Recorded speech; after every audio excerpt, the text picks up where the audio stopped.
জ্ঞানী ভুল ধরিয়ে দিলে আপনি তার বড় বন্ধু হয়ে যাবেন, আর মূর্খের ভুল ধরিয়ে দিলে আপনি হয়ে উঠবেন তার বড় শত্রু। আনন্দকে ভাগ করলে দুটি জিনিস পাওয়া যায়, একটি হচ্ছে জ্ঞান আর অপরটি প্রেম। নিন্দা করতে গেলে বাইরে থেকে করা যায়, কিন্তু যখন বিচার করতে যাবেন তখন আপনাকে ভেতরে প্রবেশ করতে হবে। একা থাকা শিখে নাও, কারণ আজ যে তোমার সাথে আছে কাল সে তোমার সাথে নাও থাকতে পারে।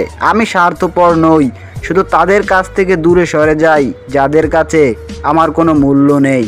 অবহেলা, ভুল আর দোষ জমতে জমতে একসময় এমন জায়গায় পৌঁছে যায় যেখানে সরি বলাটা আর কোনো কাজ করে না।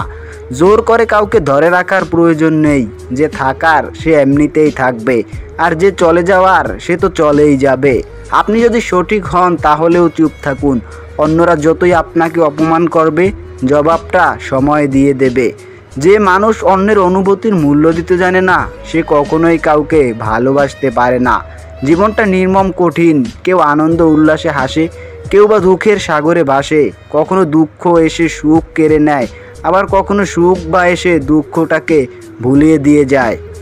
আমি সেই পাখি যার কোনো বাসা নেই, আমি সেই আকাশ যার কোনো ভাষা নেই, আমি সেই নদী যার বুকে কোনো ঢেউ নেই, আমি সেই মানুষ যার একটা মন আছে কিন্তু বোঝার কোনো মানুষ নেই।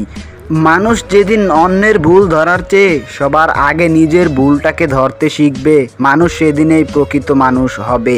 শুধু হাসলেই সুখী নয়, কাদার মাঝেও সুখ আছে। শুধু কাছে গেলেই আপন নয়, দূরে থাকার মাঝেও আপন হয়। শুধু ভালোবাসি বললেই ভালোবাসা হয় না, নীরবতার মাঝেও ভালোবাসা হয়। সবার সাথে সাথে ভালো ব্যবহার করো না কেন, কেউ না কেউ তোমার বদনাম অবশ্যই করবে। পৃথিবীতে আসার খবর 9 মাস আগে পাওয়া যায়, কিন্তু পৃথিবী থেকে যাওয়ার খবর 9 সেকেন্ড আগেও জানা যায় না। তাই সুস্থ থাকুন, ভালো থাকুন, রবের কাছে প্রার্থনা করুন। তুমি যার একটা রিপ্লাই পাওয়ার জন্য বারবার ইনবক্স দেখছো, হয়তো সে খুব বিজি আছে অন্যের ইনবক্স ভরাতে। কখনোই ভেঙে পড়ো না, শুধু মনে রেখো গাছেরাও প্রতি বছর তাদের সবুজ পাতা হারায়, কিন্তু কিছুদিন অপেক্ষার পরে তারা আবার নতুন সবুজ পাতাকে ফিরে পায়। তাকেই ভালোবাসা উচিত যাকে ভালোবাসলে মানসিক সুখ পাওয়া যায়। পৃথিবীর সব মানুষই নিজের স্বার্থ নিয়ে চলে, যে স্বার্থ নিয়ে চলতে পারে না সেই ঠকে যায়। সেদিন আমি আর আজকের আমিটার মধ্যে অনেক পার্থক্য। সেদিনের আমি কষ্ট পেলেই কাঁদতাম, কিন্তু আজকের আমি কষ্ট পেলেই হাতের মুঠো শক্ত করে বলি, ওকে, ইটস অল রাইট।